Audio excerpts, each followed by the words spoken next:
Dating apps are one of the only places that you'll get on and leave there feeling more hopeless than you felt before you signed up in the first place. When I think of dating apps, a lot of negative emotions come to mind. Low self-worth, low self-esteem, inconsistency, feeling like I'm just an option, lust.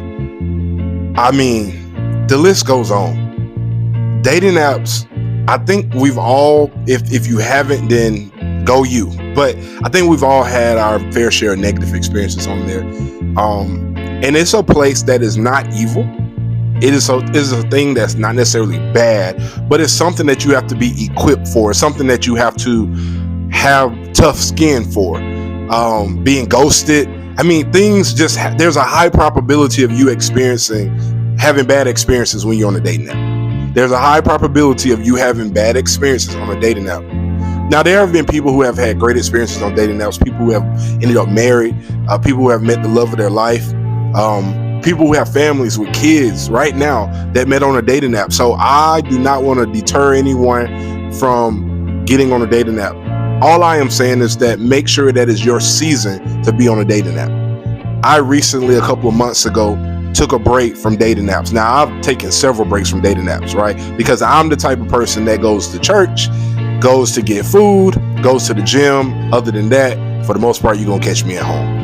So, dating apps have kind of always served as this place for me to put myself out there, for me to kind of see who's available out there. Because for whatever reason, when I find myself on like social media, Instagram, Facebook, TikTok, trying to shoot my shot on there doesn't really land well. It seems as if that's a space where a lot of people are not looking to be hollered at. They're kind of just unbothered. So that's a space where I have met a couple of great people there over the last, 10 years here and there. I think I've been in maybe one relationship with someone that I met on social media. No, I have not actually. I have dated or talked to maybe a couple of women in my life that I met on social media. But other than that, that really doesn't serve as the place. It can be a place, but not the place. But anyhow, I just want to say to you in 2025, when you think about dating, when you think about being in a relationship, you think about a dating app, make sure that you are in a good enough space for what comes with that. Okay? Because we're talking about a space where some people on there are married on a dating app. Some people are literally looking for a poly relationship. Some people on there are posing to be something that they're not.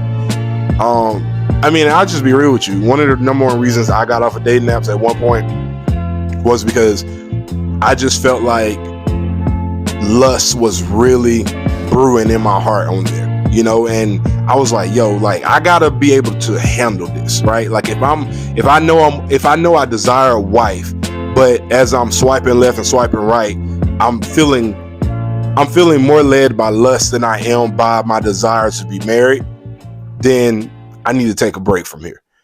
And that was just my reality. That was my truth. And so I got off.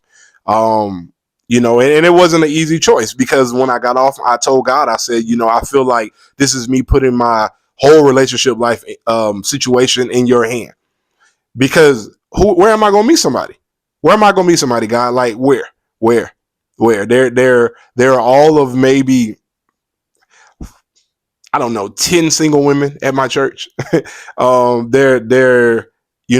to the gym, but I'm a little weird about trying to shoot my shot in the gym because, people are working out. You don't want to, you don't want to interrupt Shorty while she get her workout in. And then, I go get food and I usually get it to go. I rarely sit down and eat places. So, but I'm going to sit down and eat somewhere today. Tonight, actually, it's nighttime. But anyways, if you are in a place where you are single, you want to be in a relationship, online dating may be for you, but just make sure that you're not in a place where if someone doesn't make you feel like a priority, it may lower your self-esteem. It may make you question your self-worth some. I think as men, we get used to rejection. We're a lot more accustomed to rejection. But if I'm really real and I put men on Front Street and keep it a buck, like if I keep it stat with you, like men are used to rejection, but all of that rejection definitely takes a toll on our heart. Like when a man has experienced so much rejection, that's how he kind of gets to a place where he starts turning into a dog. He starts calling women out their name. Like that's where that energy comes from, because after you've been rejected so much, you like, I can't even say what you like, but you get what I'm saying? You get to that place where you like, I don't care nothing about what they think. She just like, that's where that energy comes from. And so like, even though I say like men are more used to the rejection, we're just more used to it because we do most of the shooting the shot. But in spite of that, just know it is hard dealing with consistent rejection. Dating apps are full of a lot of rejection experiences for men and women. And so make sure that you can handle that, because if I don't say anything else in this video that really speaks to your heart and soul, this is what I really want to make sure you hear. When I was on dating apps one time, because I've been on them several seasons of my life, like off and on. I mean, I've literally been on every single one. I've been on Tinder, I've been on Hinge, I've been on Bumble, I've been on Facebook dating. I've been on every single one at some point in my life.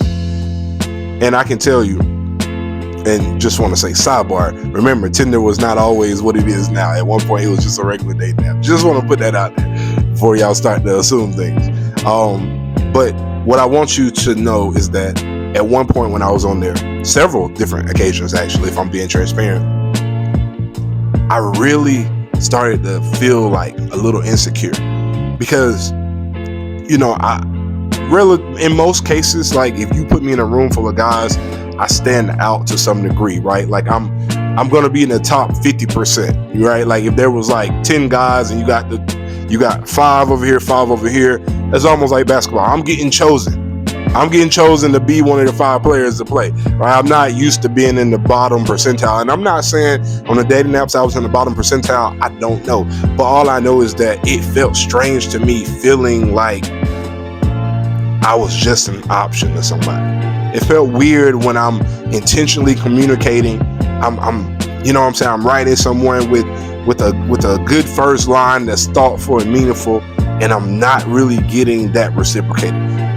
After you go through that 20 times, 30 times, 40 times, in a matter of 2 weeks, you start to be like, dang, like, am I not who I thought I was? Like, what's going on? You know what I mean?